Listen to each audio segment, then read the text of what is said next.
భారత్ దెబ్బకు ప్రపంచ దేశాల కాళ్లపై పాకిస్తాన్ పడుతోంది. భారత్ చర్యలపై భయంతో ఐక్యరాజ్య సమితిని ఆశ్రయించింది. ఇవాళ మధ్యాహ్నం న్యూయార్క్ లో ఐక్యరాజ్య సమితి భద్రతా మండలి అత్యవసర సమావేశం కానుంది. పాకిస్తాన్ విన్నపంతో క్లోజ్ సమావేశాన్ని యుఎస్ సెక్యూరిటీ కౌన్సిల్ నిర్వహిస్తోంది. సమావేశానికి శాశ్వత సభ్యు దేశాలతో పాటు తాత్కాలిక సభ్యు దేశాలు ప్రతినిధులు హాజరు కానున్నారు. భారత్ వైపే మెజారిటీ దేశాల ప్రతినిధులు మొగ్గు చూపే అవకాశం కనిపిస్తోంది. యుఎస్ సెక్యూరిటీ కౌన్సిల్ సమావేశంపై పాకిస్తాన్ కోటి ఆశలు పెట్టుకుంది.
భారత్ దెబ్బకు ప్రపంచ దేశాలు కాళ్లపై పాకిస్తాన్ పడుతోంది. భారత్ చర్యలపై భయంతో ఐక్యరాజ్య సమితిని ఆశ్రయించింది.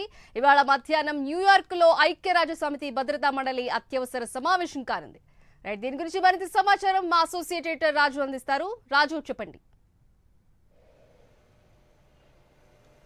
రైట్ సింధు, మొత్తానికి భారత్ తీసుకుంటున్నటువంటి చర్యలతోటి పాకిస్తాన్ ఒక్కసారిగా ఉక్కిరిబిక్కిరవుతూ ఉన్నటువంటి పరిస్థితి. ఇప్పటివరకు కూడా ఒక్క తోట కూడా పేల్చని భారత్ పాకిస్తాన్ని ఉక్కిరిబిక్కిరి చేస్తూ ఉన్నటువంటి సిచ్యువేషన్ కనిపిస్తుంది. ఎందుకంటే ప్రస్తుతానికి భారత్ తీసుకుంటున్నటువంటి చర్యలన్నీ కూడా పాకిస్తాన్లో అనేక రకాలైన సంక్షోభాలకు కారణమవుతున్నాయి. మరోపక్క పాక్పై సైనిక చర్య ఉండబోతోంది అని చెప్పేసి పాకిస్తాన్కి ఆ దేశమే తనకు తాను ఊహించుకొని తమను కాపాడాలని చెప్పేసి ప్రపంచ దేశాల కాళ్ళు పట్టుకుంటూ ఉన్నటువంటి పరిస్థితి కనిపిస్తుంది. ఎస్పెషల్లీ ఏదైతే ఇతర దేశాలు దీంట్లో జోక్యం చేసుకోవాలి, భారత్ పాకిస్తాన్ మధ్య ఉన్నటువంటి హైటెన్షన్ వాతావరణాన్ని తగ్గించేందుకు భారత్ తోటి మాట్లాడాలి అని చెప్పేసి గత కొద్ది రోజులుగా పాకిస్తాన్ ప్రధాని షబాజ్ షరీఫ్ ఎవరైతే ఉన్నారో ఆయన చాలామంది అంబాసిడర్స్ అంటే వేరే దేశాల అంబాసిడర్స్ తోటి మాట్లాడుతూనే ఉన్నారు.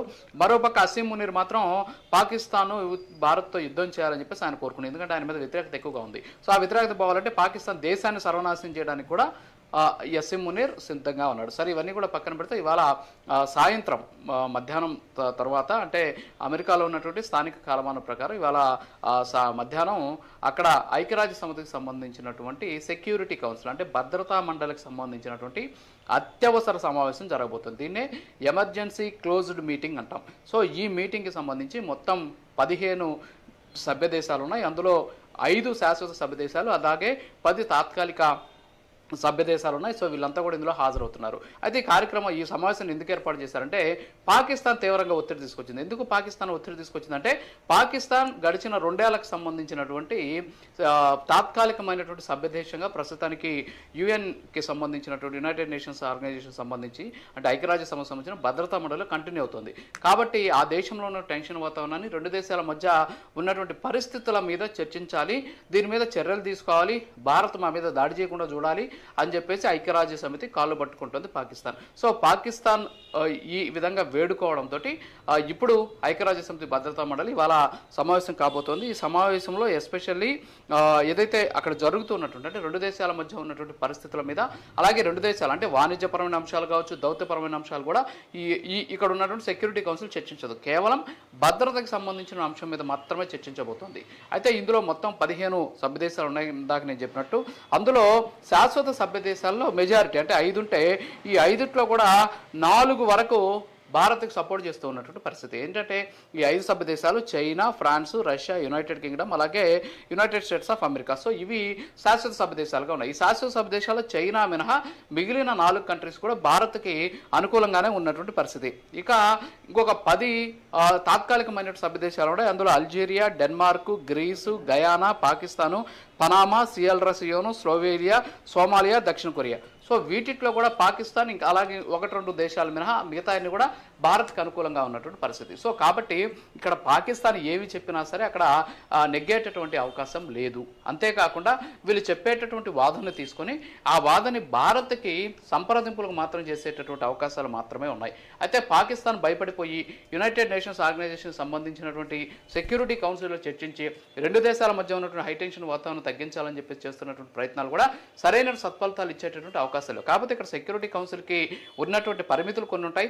అంతేకాకుండా వాళ్ళు తీసుకునేటటువంటి చర్యలు కూడా కొన్ని పరిమితులు ఉంటాయి. సో ఆ పరిమితులకు లోపడి మాత్రం ఇవాళ చర్చ నడుస్తుంది. దాని మీద మాత్రం భారత్ తోటి చర్చించేటటువంటి అవకాశాలు కూడా కనిపిస్తూ ఉన్నటువంటి పరిస్థితి. సో ఓవరాల్గా చూస్తే పాకిస్తాన్ అందులో తాత్కాలిక సభ్యదేశంగా ఉన్నటువంటి నేపథ్యంలో సో తాత్కాలిక సభ్యదేశం విజ్ఞప్తిని పరిగణలోకి తీసుకోవాలి కాబట్టి సో పరిగణలోకి తీసుకొని ఇప్పుడు ఈ సెక్యూరిటీ కౌన్సిల్ సమావేశం ఏర్పాటు చేసింది. ఈ సమావేశంలో కూడా కొన్ని కీలకమైనటువంటి అంశాలు ఎస్పెషల్లీ పాకిస్తాన్ చేస్తున్నటువంటి టెర్రర్ ప్రోత్సాహక కార్యక్రమాలు ఏవైతున్నాయి అంటే ఉగ్రవాదులను ప్రేరేపించేటువంటి కార్యక్రమాలు, సపోర్ట్ చేసేటువంటి కార్యక్రమాలు ఏమన్నా దీని మీద కూడా ఖచ్చితంగా ఈరోజు సెక్యూరిటీ కౌన్సిల్లో ఒక చర్చకు వచ్చేటువంటి అవకాశాలు ఉన్నాయి. సో దీనికి సంబంధించి పాకిస్తాన్ ఎలాంటి సాక్ష్యాలు సమర్పిస్తుంది అంటే పాకిస్తాన్ తనకు సంబంధం లేదు అని ఇప్పుడు సెక్యూరిటీ కౌన్సిల్ ఎదుట వాదించాలి, చెప్పాల్సినటువంటి పరిస్థితి ఉంటుంది. సో దానికి ఈ పహల్గామ్ దాడి కావచ్చు, ఉగ్రవాద ప్రోత్సాహక కార్యక్రమాలు కావచ్చు, సో ఫండింగ్ కావచ్చు, ఇవన్నీ కూడా పాకిస్తాన్ చేయట్లేదు అని నిరూపించుకోవాల్సినటువంటి పరిస్థితి ఉంటుంది. అయితే అలా నిరూపించుకునేటువంటి అవకాశం పాకిస్తాన్కి లేదు.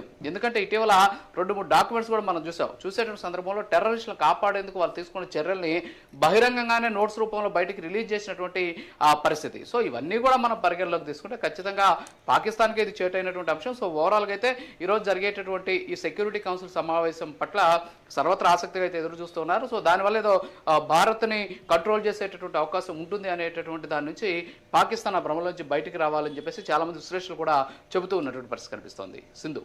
Right, thank you Raju.